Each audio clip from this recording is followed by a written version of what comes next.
Hey viewers, welcome to another game of the Casual Pro Gamer. This is game number 3 of the match between EGDeMusliMRC as the Terran in the bottom left and PulseKane as the Zerg in the top right. So it is currently 1 versus 1, and as you can see in the messages here, the last match ended in a little bit of bad behavior. Well, pretty bad behavior from our Terran player, and yeah, the Zerg player is now kind of addressing that, trying to, well, kind of call him on that, because it was kind of bad behavior, to be honest. And yeah, if you want to see more on that, and yeah, just go watch the other game, so the previous game, game number 2, and you can see what that was all about. Anyway, I'm not going to spend any more time on it, because it's kind of not what we want to see, and we just want to see this match or this game be good. Yeah, we see the normal stuff coming up. The wall off from our Terran player, and the Zerg player is just going to go into build mode. He's going to fast expand, I think.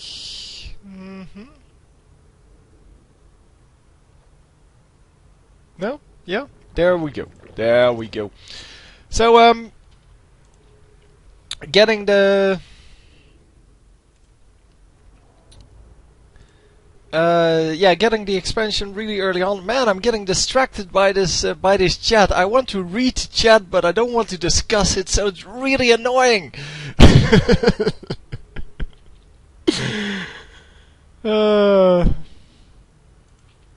Anyway, we are just going to ignore the chat now. I don't know if I can switch it off. I don't know how to switch it off. Anyway, spawning pool is coming up, and it would be really great if they just stopped typing and just started to concentrate on the match. But yeah, there's not a lot to do early on. They just have to one-click everything, and I mean, you only have to one-click your command center, and then it's done. You have to click once or twice to make an SCV. Yeah, that is not a whole lot of work. So especially for these very high APM players, I don't know what the APM is currently, but yeah, you can see that they have the ability to go for like 140, but not really using that.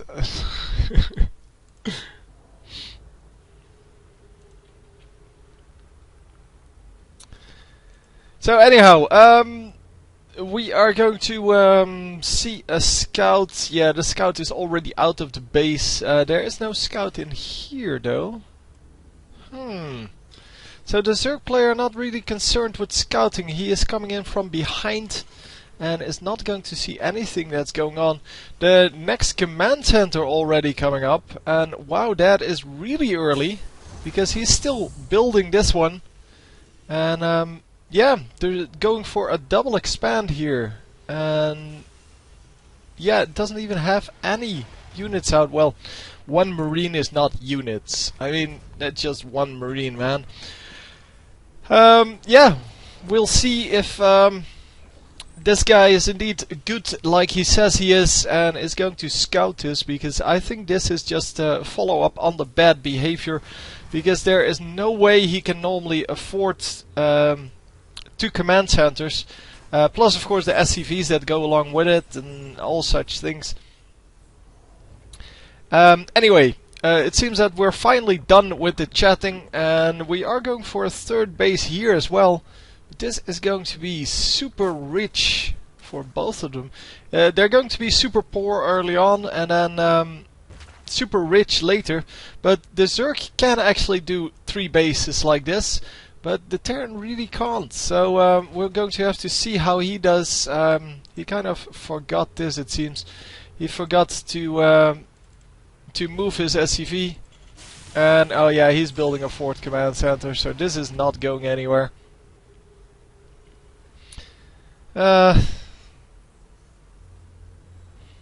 Anyhow, it seems that yeah, we're just going for a BM strategy here. 2 starports coming up, but the scout is in, I think. Hang on, can you see this? No, he can't see this. Oh, come on! Move it in! Come on! Yeah, he can't see what's going on. Well, he's just out of range. That is so close. That's like 1 pixel away, man. That is so close. Anyhow, on the other hand, can this guy see the Overlord? Hang on. No, he can't see the Overlord. Oh well. Wow. Building more even. Going to go for 4 starports. This is not going anywhere anytime soon. And yeah, he's of course going to transform them into orbital commands. But even with the orbital commands and the mules that come along with them, I don't think this is good. Oh, there you go, scouting the strategy. And these are of course going to be what are they called? Banshees. There are of course going to be Banshees up, and yeah, so he's going to scout this, and this is not going to be an interesting fight, I have to feel. Not even killing the Overlord with his Marines, because he really isn't paying attention at all. So yeah, all this guy needs to do is build some anti-air, and then he should be fine, because this investment is way too big. Obviously, he already has the spore crawlers up.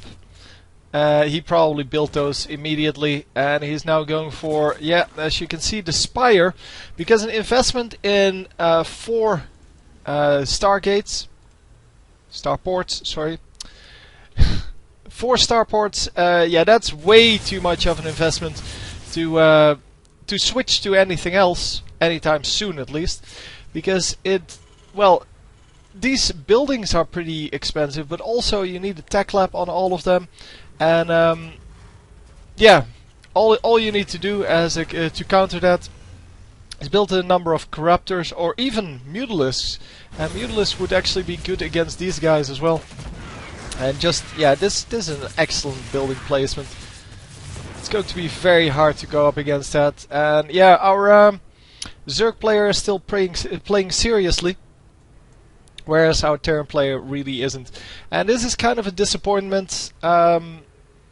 Yeah, it's just he hasn't really played seriously in this game at all, and that kind of pisses me off. I wanted to have a nice game 3 where both of them kind of showed what they could do, but that's not going to happen now. And let's see, units. Oh, I already had the units up. 4 Banshees are out, and he is going to do what with them? Oh, they're going to go over here. Did he see this base? Yes, he did. He does see it now. I'm going to switch to the production tab. There are some Vikings coming out. Yeah, he will have to cancel this this hatchery, obviously. There you go, 225 minerals back, but yeah, was a little bit risky anyway. So he does go for the 4 bases. Actually goes for, well, to deploy all of his command centers, and yeah, we'll have to see if that actually works out, because it means you you kind of overextend on the map. You don't really have the resources to defend everything. And yeah, you also don't have resources to do any good research. And yeah, that's what we see here. Wow, 7 missile turrets coming up. That is insane. Why would you need so many missile turrets against Zerglings? Anyway, the Zerglings are going to get cleaned up by the Banshees, of course. But they are doing their money's worth. So they are doing pretty hefty damage to the economy here, and yeah, they're going to take out part of this command center. Obviously, not the entire command center, because that, yeah, is a little bit too much. But yeah, well, still only 6 workers killed. Weren't a whole lot of workers there. So yeah, it seems that he wants to build these missile turrets to defend his Banshees, and his Banshees are going to be his defense. Something like that. And oh wow. Yeah, so the large amount of Zerglings is going to be good enough to distract the Banshee, and the Banshee is going invisible. Okay, that's cool too.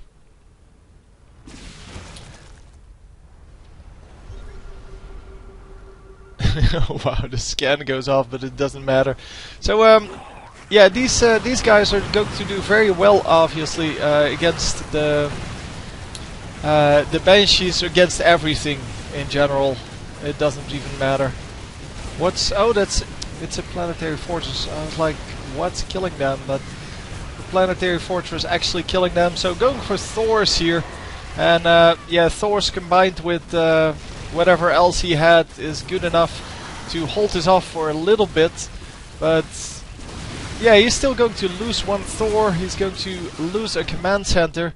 And yeah, pick up some kills. But yeah, well, not actually sure if that was worth it.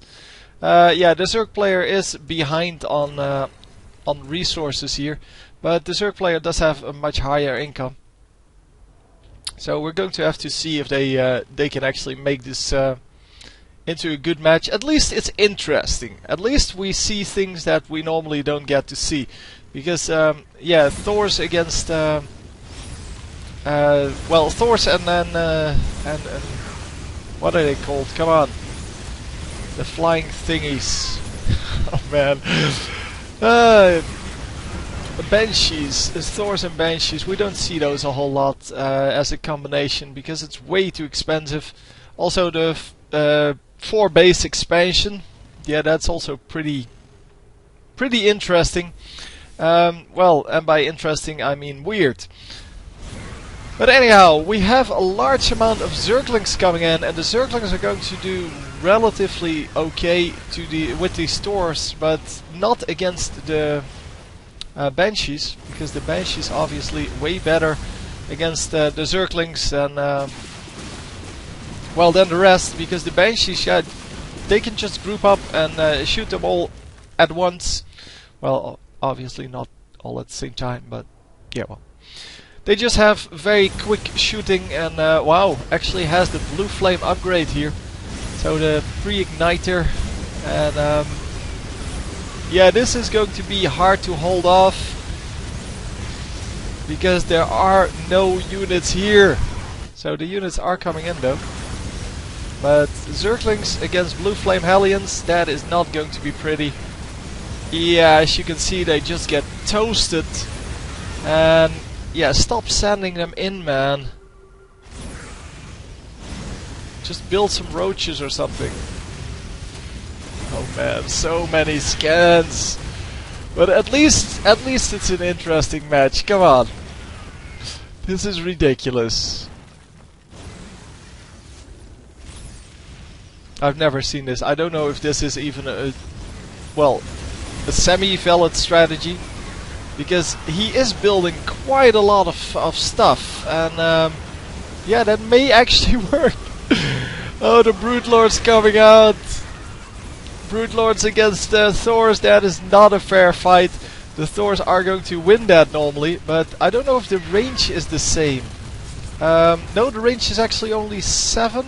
No, oh, hang on, yeah.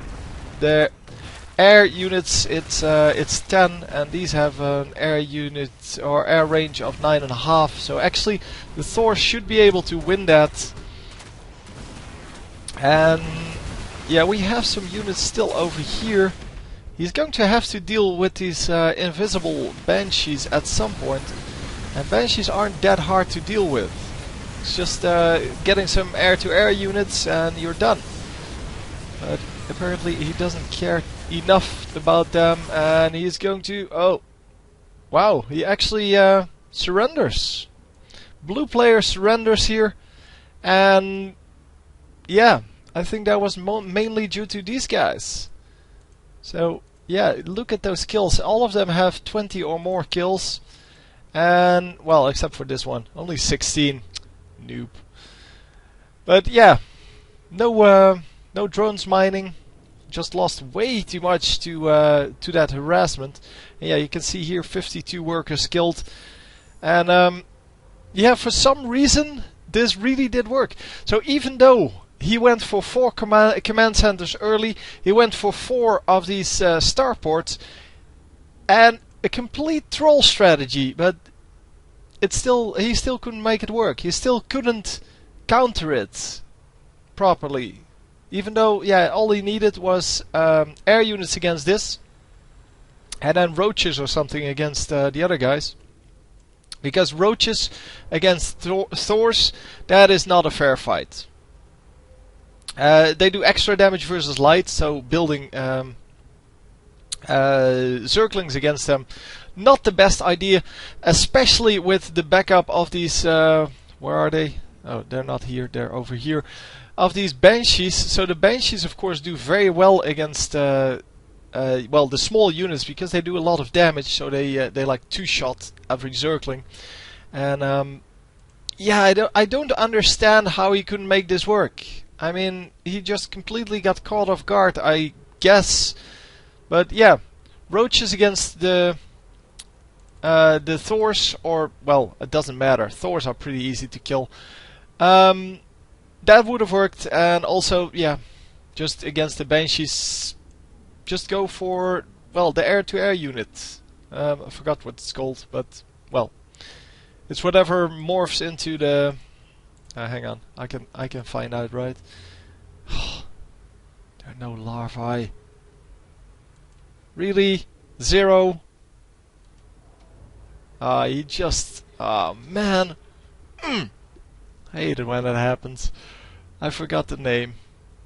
It doesn't matter. You have an air-to-air unit and it morphs into a Brute Lord. Corruptor. Corruptor. That's what it's called.